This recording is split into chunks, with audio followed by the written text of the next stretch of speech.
जय माता दी। ओम नमो भगवते वासुदेवाय नमः। आज हम श्रीमद् भगवत गीता के 10वें अध्याय का श्रवण करेंगे। श्री कृष्ण बोले कि हे महाभाव और मेरे कल्याणकारक वचन सुनो। तुम मेरी अत्यंत प्रीति हैं, अतः एवं तुम्हारे कल्याण के लिए कहता हूँ। मेरी उत्पत्ति का हाल न तो देवता ही जानते हैं न महर्षि लोग। मैं ही देवों और महर्षियों का आदि कारण हूँ। जो मुझे अजन्मा अनादि और सब लोगों का ईश्वर मानते हैं वह सब मोह रहित हैं। उनके पाप नष्ट हो जाते हैं। बुद्धिमान क्षमा, सत्य, दम्भ, शम, सुख, दुख, जन्म, मरण, भय, अभय, अहिंसा, ममता, संताप, तप, दान, यश, अपयश इत्यादि जो अनेक प्रकार के भाव हैं वह सब मुझ में उत्पन्न होते हैं। 7 महर्षियों और उनके पहले 4 मनुष्य मेरे मन से उत्पन्न हुए। जो मनुष्य मेरी इस विभूति को भली भांति जानते हैं वह निश्चय योग से सिद्ध होते हैं, इसमें संदेह नहीं है।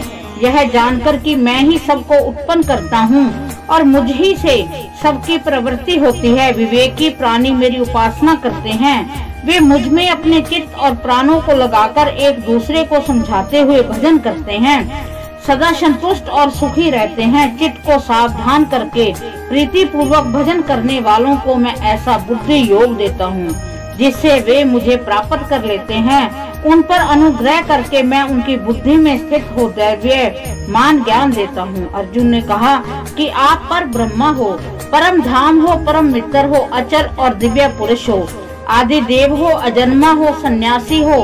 तुमको सब ऋषि, देव ऋषि, नारद, अमित, देवज्ञ और व्यास भी ऐसा कह गए हैं और स्वयं मैं भी, वे तुम भी कह रहे हो। हे केशव, जो तुमने मुझसे कहा है सो सब सत्य मानता हूँ।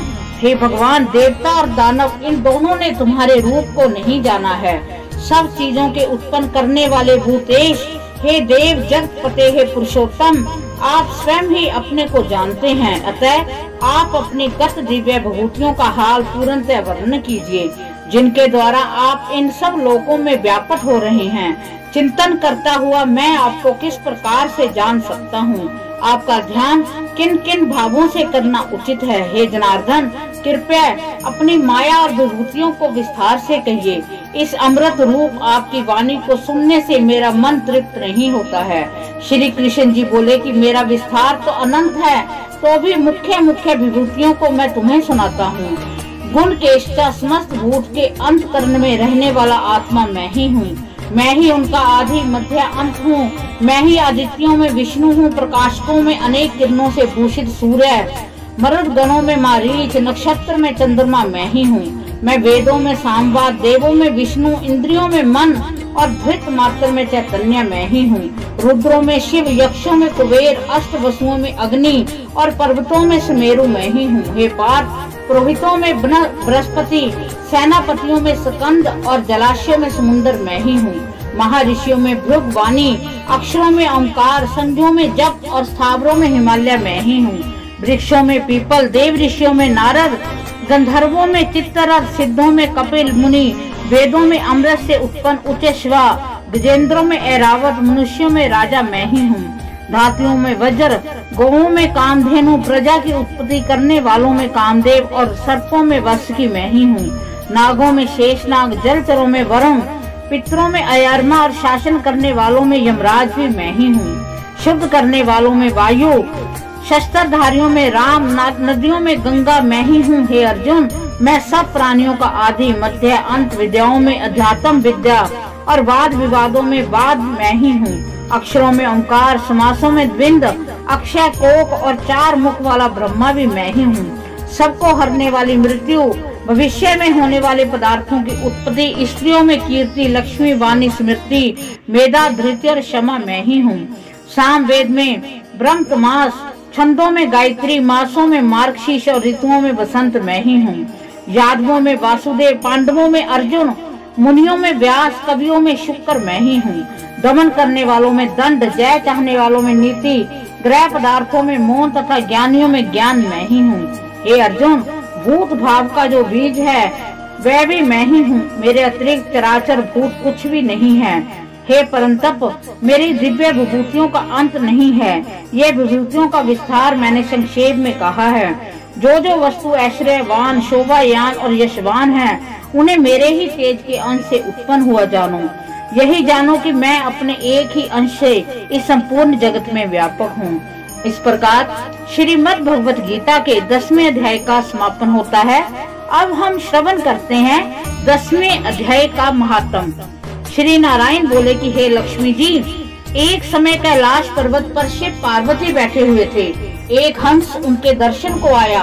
वह हंस ब्रह्मा का वाहन था। ब्रह्मलोक में मान सरोवर को जाता था।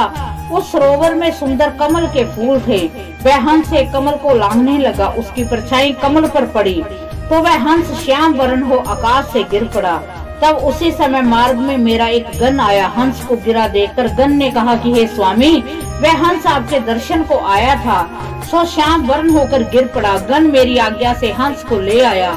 मैंने पूछा कि हे हंस, तू श्याम वर्ण क्यों हुआ? हंस ने कहा कि मैं आपके दर्शनों को आ रहा था। मान सरोवर में कमल के फूल खिले हुए थे, उनको लांग कर आया, उससे मेरी देह श्याम वर्ण हो गई। मैं आकाश से गिर पड़ा, कारण मैं नहीं जानता।